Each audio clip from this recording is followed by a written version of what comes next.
saat teduh sejenak. Saat teduh dimulai.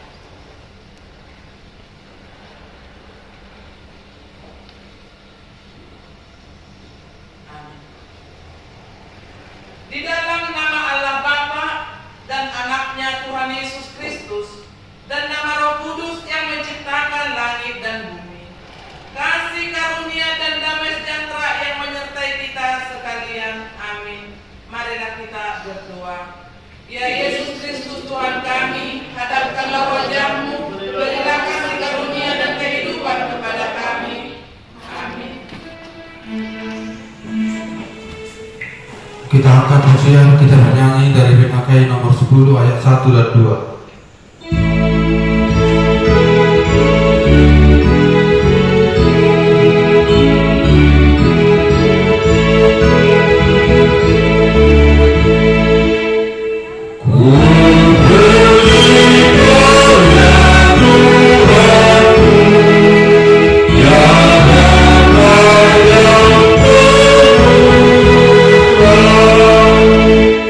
Sekuat karya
dari Mazmur 89, diawali dari ayat 15 hingga ayat 18. Mazmur 89 diawali dari ayat 15 hingga ayat 18. Kami akan membacakan dari depan. Bapak Ibu muda-mudi, saudara seiman dalam nama Tuhan Yesus Kristus, membaca di dalam hati. Demikian firman Tuhan. Keadilan dan hukum adalah tumpuan tahtamu, kasih dan kesetiaan berjalan di depanmu. Berbahagialah bangsa yang tahu bersorak-sorai. Ya Tuhan, mereka hidup dalam cahaya wajah-Mu. Karena nama-Mu mereka bersorak-sorak sepanjang hari, dan karena keadilan-Mu mereka bermegah. Sebab Engkaulah kemuliaan, kekuatan mereka, dan karena Engkau berkenaan, tanduk kami meninggi. Demikian firman Tuhan, kita nyanyikan firman-Mu menjadi terang.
Tema ibadah kita pada saat ini, hidup dalam keadilan dan kasih setia Tuhan, atau mengulu di bagasan hati orang dohot asini roha ni jebatan.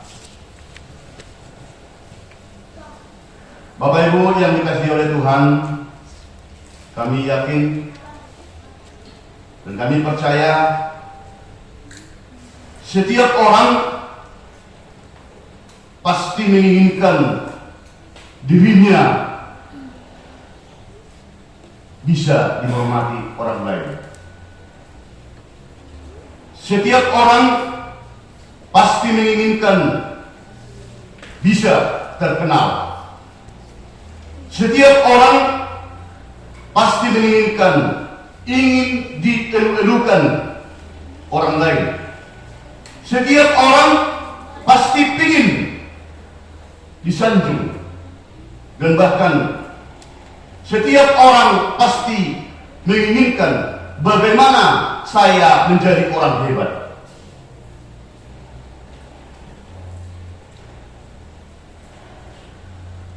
Kalau kita renungkan, keinginan itu pasti ada di dalam diri kita masing-masing. Termasuk seperti pernah saya mendengarkan suatu cerita, di suatu tempat ada seorang ibu melahirkan anak.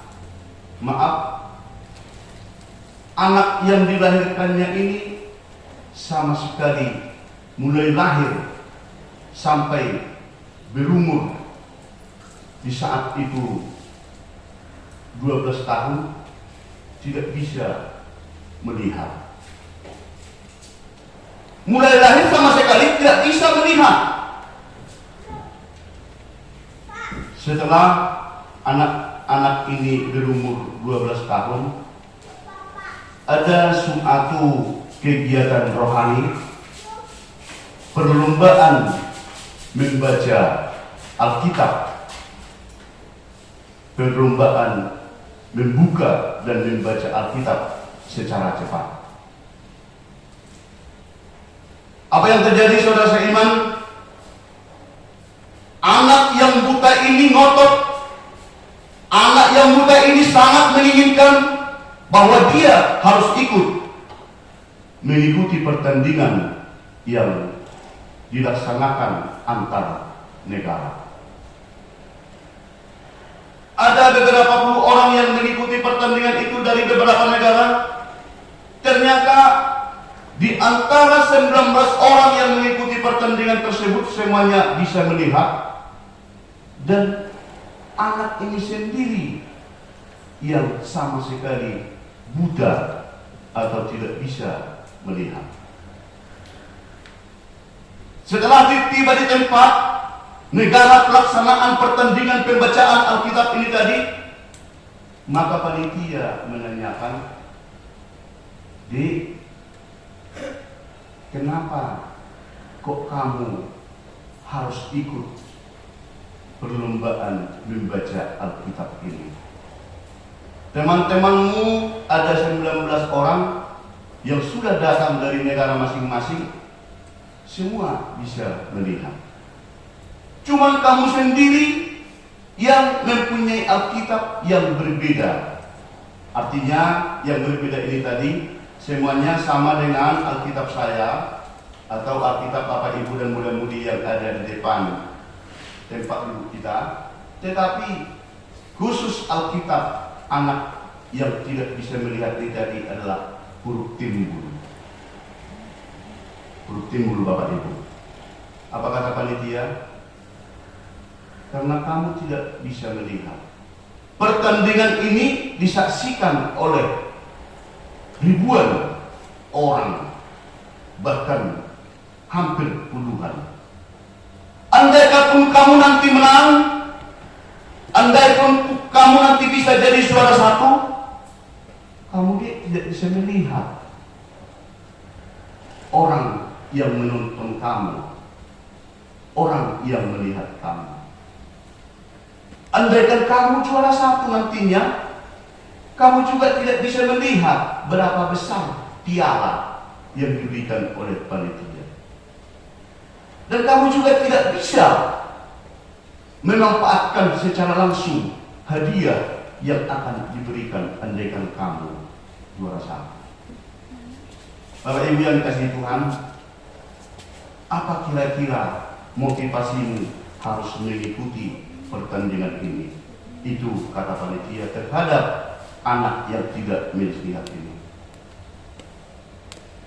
Jawaban anak kecil yang mengikuti, anak-anak yang mengikuti pembacaan Alkitab ini tadi tidak terlalu bertele-tele. Tidak terlalu bertele-tele. Apa jawabnya?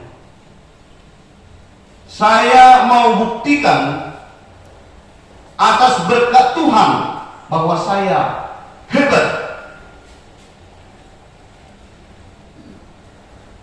Saya tidak terlalu menginginkan bahwa saya melihat orang banyak yang menepuki saya kalau saya pun nanti juara.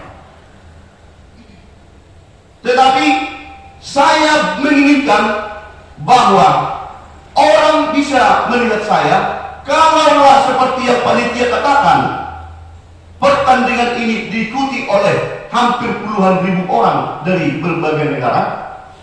Saya membuktikan bahwa Tuhan itu, bahwa Allah itu adil. Kasih karunia Allah itu bukan diberikan hanya untuk orang atau manusia yang sempurna. Saya yakin bahwa Allah itu adil dan termasuk kepada diri saya. Kalau seandainya nanti saya bisa jadi juara, bahwa Allah itu setia, Allah itu adil, dan Allah itu mempunyai anugerah yang bisa dimiliki oleh siapapun. Sehingga Bapak Ibu, panitia pun geleng kepala melihat daripada jawaban si anak yang tidak bisa melihat itu tadi. Ternyata pertandingan sudah dimulai, maka pertandingan yang begitu serius merebut suatu kemenangan di antara beberapa negara.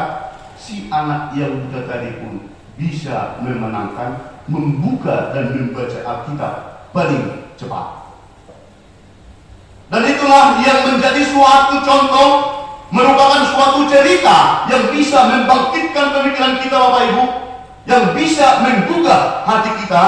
Karena mau tidak mau, senang atau tidak senang, kami yakin kita pernah merasakan kondisi yang hidup nikmat, hidup sukses, hidup berhasil, dan pernah mengalami kondisi yang kurang beruntung ataupun kondisi yang tidak sesuai yang kita harapkan. Dan inilah seperti nats yang kita bacakan itu tadi, yang ditulis oleh seorang pimpinan penyembahan ibadah di gereja yang bernama Eton. Melihat daripada problema, melihat dari kemelut, melihat banyaknya itu pergumulan yang dirasakan oleh bangsa Israel, sehingga si penulis, pemazmur, mempunyai analisa cara pandang bahwa Allah itu tidak adil. Allah itu tidak adil terhadap bangsa Israel. Mengapa penderitaan dengan penderitaan, kesusahan dengan kesusahan selalu bergonta-ganti dialami oleh bangsa itu? Dasar kesusahan, dasar problem, dasar situasi yang betul-betul dirasakan kondisi bangsa Israel, sehingga pemazmur mensuarakan kata-kata seperti nats yang sudah kita bacakan tadi. Pemazmur dari Raja Daud mengatakan supaya keadilan dan hukum adalah tumpuan tahtamu, kasih dan kesetiaan berjalan di depanmu. Berbahagialah bangsa yang kamu bersorak-sorai, ya Tuhan, mereka hidup dalam cahaya wajah-Mu. Kondisi itulah yang dibuatkan oleh pemazmur supaya bangsa Israel kembali bangkit. Jangan merasa bahwa bangsa itu sudah ditinggalkan oleh Tuhan. Dan saya yakin, sebab saya sendiri pun Bapak Ibu sering bergumul di dalam perjuangan hidup yang penuh dengan kemelut, penuh dengan rintangan, penuh dengan cobaan, atau bahkan begitu banyak kesusahan. Sering masuk ke pikiran secara pribadi Bapak Ibu bahwa Allah tidak adil. Tuhan tidak adil lagi kepada saya. Bahkan sering saya bertanya, di mana kau Tuhan? Apakah Tuhan telah meninggalkan saya? Mengapa penderitaan kemarin belum selesai? Datang lagi cobaan yang seperti ini. Apakah Tuhan telah meninggalkan saya dan tidak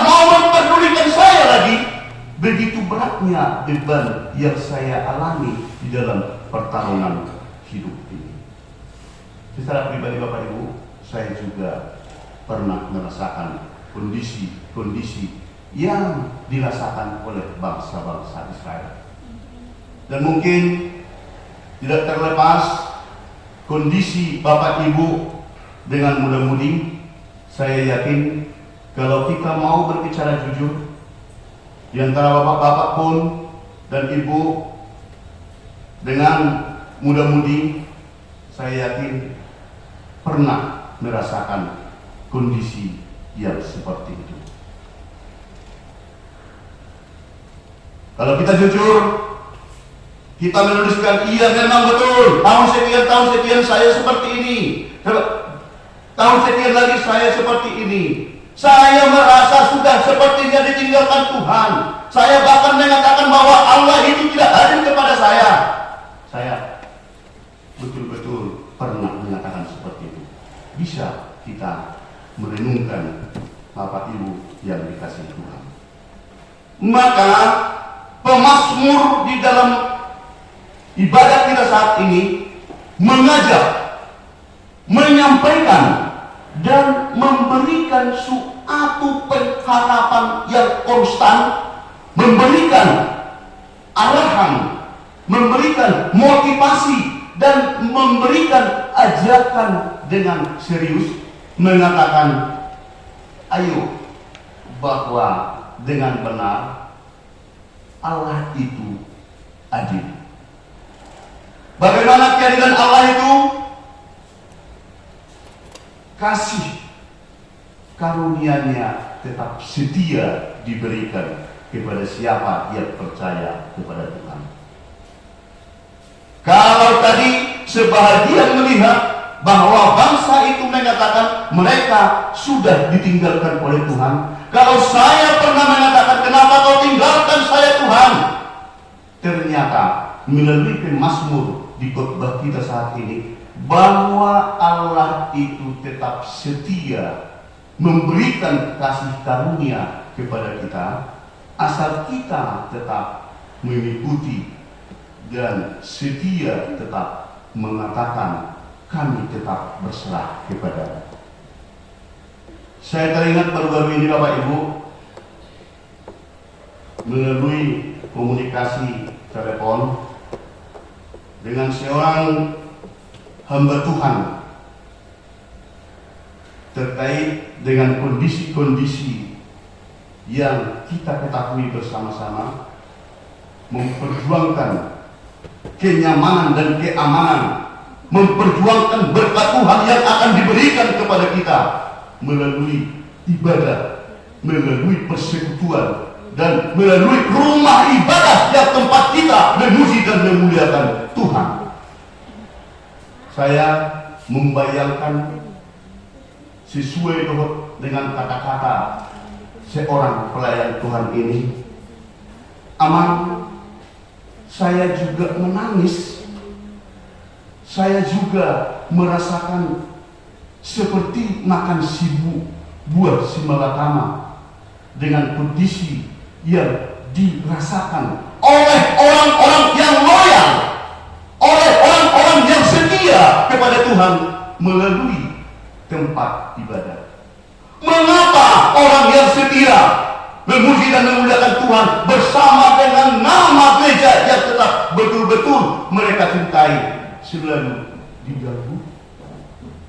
Mengapa orang yang loyal selalu diberikan kesulitan? Saya menangis, aman, dan saya tidak bisa berbuat. Dengan dasar itu, saya bayangkan wajah ibu ini, wajah bapak ini, wajah pelayan Tuhan ini yang menyampaikan kata-kata itu dengan saya, air matanya menetes, membayangkan dalam kondisi kata-kata yang dikumandangkan. Artinya Bapak Ibu, dalam kondisi ini pemazmur mengatakan tetaplah setia di dalam keadilan dan kasih setia Allah tetap mengalir kepada kita kalau kita tetap loyal untuk menyerahkan, bersekutu, memuji dan memuliakan Tuhan dengan cara menjalankan perintah Allah yang kita temukan. Dan terbayang Bapak Ibu, ada lagu rohani yang familiar. Saya yakin kita semua mengetahui lagu yang familiar ini, yang berjudul Kasih Setiamu yang Kurasakan. Kasih setiamu yang kurasakan. Karena kami yakin jemaat Tuhan yang dimuliakan dan jemaat Tuhan yang tetap memuliakan Tuhan, bersama dengan lagu ini, bahwa inilah doa kita kepada Tuhan, syukur kita kepada Tuhan. Maka mari coba kita nyanyikan satu ayat dengan referennya, kasih setiamu yang kurasakan. Silakan.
Alangkah indahnya pujian itu Bapak Ibu dengan mudah-mudi.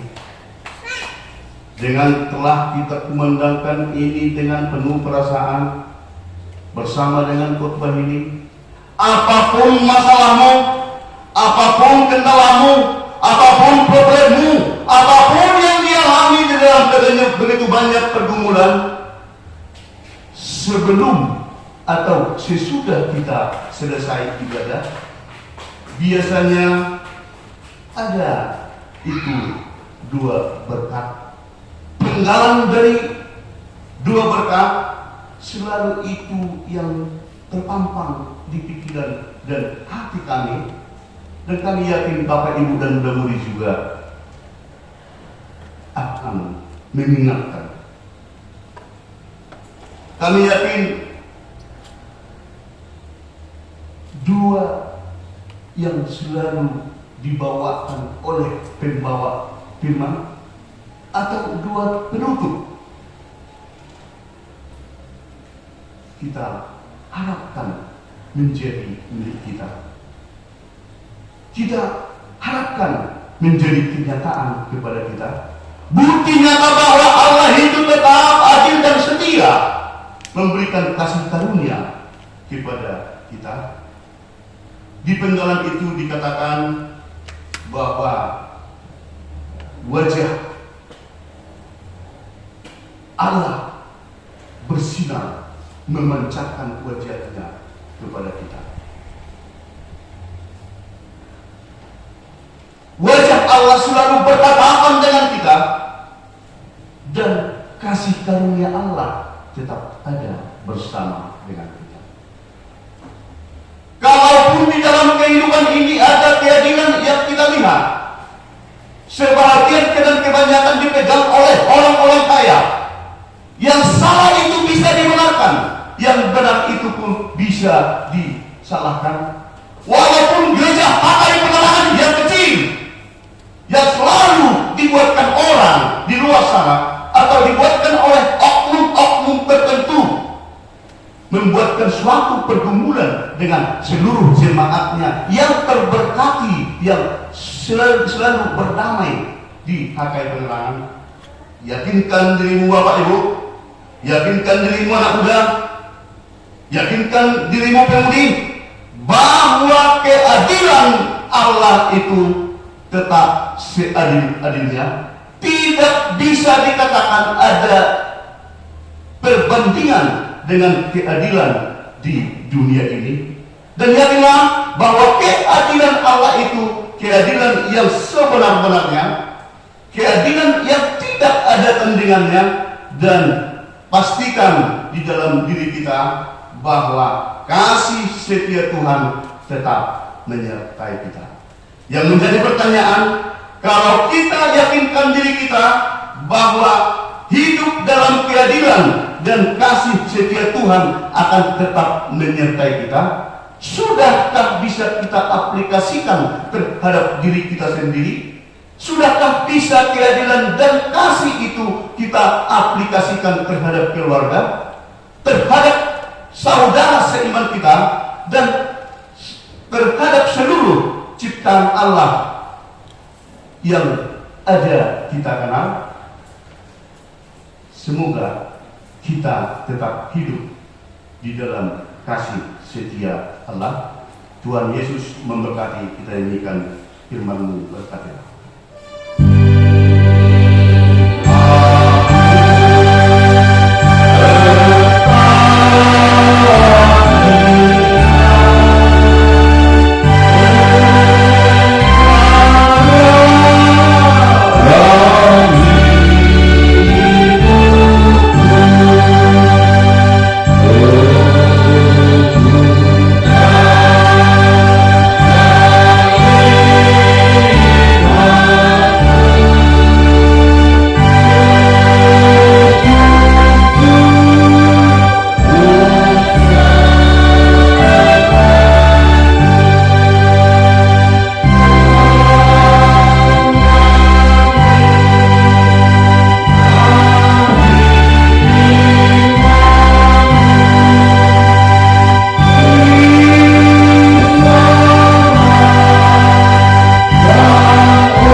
garing angka 7 2023, Minggu 2 Juni 2023, yang bertema minggu kita pada hari ini, hidup dalam keadilan dan kasih setia Tuhan, manang mangulu di bagasan hati goran dohor asini rohani di batang. Jadwal ibadah kategorial dan latihan kor, vokal di gereja dan evangelisasi pertanian sudah tercantum di situ. Statistik kehadiran juga, titik mana pengumuman. Yang pertama, ibadah minggu dengan mengucap syukur kepada Tuhan, dihimbau kepada semua agar semakin rajin beribadah di gereja serta mengikuti ibadah kategorial. Ibadah masuk pukul 10.30 dilayani oleh pimpinan dan unsur pimpinan Majelis Jemaat Hakai Penerangan. Kedua, sarana dan prasarana pelayanan. Pimpinan Majelis Jemaat Hakai Penerangan menyampaikan terima kasih banyak kepada seluruh jemaat dan simpatisan yang tetap setia beribadah di rumah dan di gereja, yang dapat berbagi kasih menyampaikan persembahan bulanan dan ucapan syukur kepada Tuhan melalui Hakai Penerangan. Doa kita, Tuhan semakin memberkati kita dan menambahkan rezeki keluarga. Ibadah Minggu tanggal 9 Juli 2023 kita akan laksanakan ibadah bahasa Batak. Itu salah titik angan-angannya 9 Juli 2023. Untuk berikutnya di renungan harian Sian Bibel Bank Alkitab untuk 1 mingguan sudah tertera. Mohon kita berikan waktu sebelum kita untuk menambahkan iman kita di dalam menjalani hari-hari yang masih Tuhan percayakan kepada kita. Di laporan keuangan mingguan tertulis di Pengkhotbah 11 ayat 1. Lemparkanlah rotimu ke air, maka engkau akan mendapatkannya kembali lama setelah itu. Dalam pemasukan sudah tercantum di situ dari pilihan minggu, ucapan syukur dan tertera uang keluar. Di rekapitulasi keuangan kita mohon diperhatikan. Di saldo kas minggu lalu 23 bulan 6 2023 16.986.700, pemasukan 1 minggu 510. Tentu 17 juta itu namanya, bukan 16. 17.496.700. Pengeluaran kita di dalam 1 minggu 199.000 rupiah. Saldo kas kita hingga 30 Juni 2023 17.297.700 rupiah.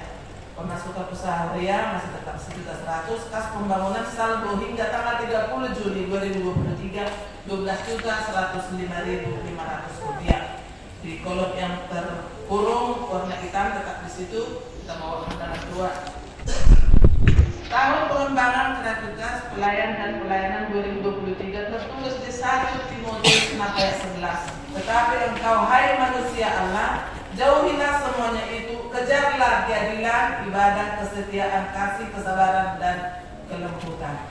Pimpinan jemaat, Panharado, beserta Majelis Jemaat Hakai Penerangan mengucapkan selamat mengikuti ibadah dan memanfaatkannya, serta selamat ulang tahun bagi yang merayakannya seminggu yang lewat. Apabila ada salah penulisan, mohon segera dikoordinasi. Terima kasih buat Amang, keluarga Habat Diana dan Boruan Barita yang selalu mengingat berkat dan kasih karunia Tuhan, mengucap syukur melalui gerejanya. Tuhan tambahkan segala berkat.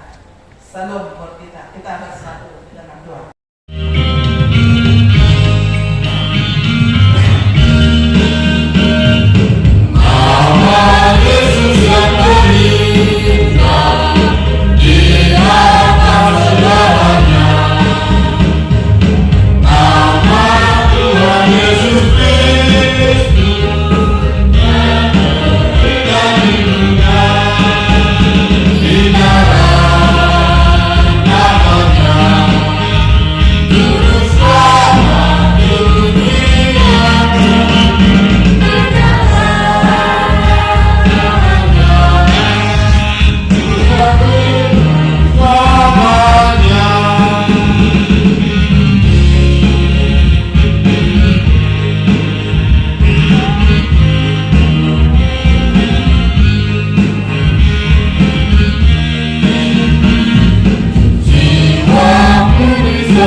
memberkati. Terima kasih atas segala berkat dan karunia yang Tuhan berikan kepada kami. Kami mempersembahkan hidup kami dan berkat yang kami terima kepadamu. Terimalah ini menjadi persembahan yang harum di hadapanmu. Berkatilah persembahan ini dan ajarlah kami mempergunakannya menyatakan kerajaan-Mu di tengah-tengah gereja-Mu dan untuk dunia ini. Bukalah hati dan pikiran kami agar senantiasa bersukacita untuk memberikan persembahan kudus demi kemuliaan nama-Mu. Amin. Sama-sama kita berdoa dua waktu. Bapa kami yang di surga, dikuduskanlah nama-Mu, datanglah kerajaan-Mu, jadilah kehendak-Mu di bumi seperti di surga. Berilah kami pada hari ini makanan kami yang secukupnya, dan ampunilah kami akan kesalahan kami, seperti kami juga mengampuni orang yang bersalah kepada kami. Dan janganlah Engkau kami dalam pencobaan, tetapi lepaskan kami dari yang jahat. Karena Engkau yang punya kerajaan dan kuasa dan kemuliaan sampai selama-lamanya. Amin. Agar kita pulang ke rumah kita masing-masing membawa damai sejahtera yang dari Tuhan, marilah kita sambut berkat Tuhan. Tuhan memberkati kita dan melindungi kita. Tuhan menyinari kita dengan wajah-Nya dan memberi kita kasih karunia. Tuhan menghadapkan wajah-Nya kepada kita dan memberi kita damai sejahtera.